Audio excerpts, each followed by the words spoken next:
Super ক্লাসিকোর high voltage ম্যাচে ব্রাজিলের বিপক্ষে মাঠে নামছে আর্জেন্টিনা।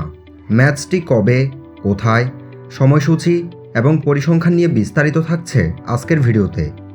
এবং দু দলের মুখোমুখি পরিসংখ্যান করে দেখব এই ম্যাচটিতে কে জিতবে, আর্জেন্টিনা নাকি ব্রাজিল। 2026 বিশ্বকাপ বাছাই পর্বের এই ম্যাচটি দু দলের জন্যই খুবই গুরুত্বপূর্ণ, তবে বিশেষ করে ব্রাজিলের জন্য একটু বেশি গুরুত্বপূর্ণ, কারণ ইতোমধ্যে ব্রাজিল বাছাই পর্বের 12টি ম্যাচে 5 জয়, 3 ড্র এবং 4 হারে পয়েন্ট সংগ্রহ করেছে 18। ব্রাজিলের হাতে আছে বাছাই পর্বের আর 6টি ম্যাচ, যেখান থেকে ব্রাজিল মোট 3টি ম্যাচে জিততেই হবে, নয়তো ব্রাজিল ছিটকে যেতে পারে 2026 বিশ্বকাপের আসর থেকে।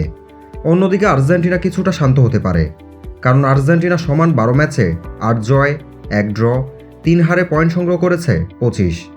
আর্জেন্টিনার হাতেও বাছাই পর্বের আর বাকি 6টি ম্যাচ, যেখান থেকে একটি ম্যাচ জিতলেই বিশ্বকাপে কোয়ালিফাই করে ফেলবে আর্জেন্টিনা। আগামী 26 মার্চ রোজ বুধবার সকাল 6টায় আর্জেন্টিনার ঘরের মাঠ এস্তাদিও মাস মনুমেন্টালে মুখোমুখি হচ্ছে ফুটবলের দুই চিরপ্রতিদ্বন্দ্বী দল আর্জেন্টিনা বনাম ব্রাজিল।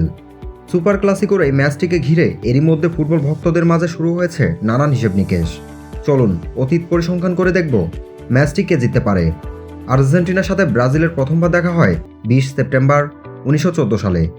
সেই ম্যাচে আর্জেন্টিনা 3-0 গোলে পরাজিত করে ব্রাজিলকে, এবং সর্বশেষ দেখা হয় 21 নভেম্বর 2023 সালে।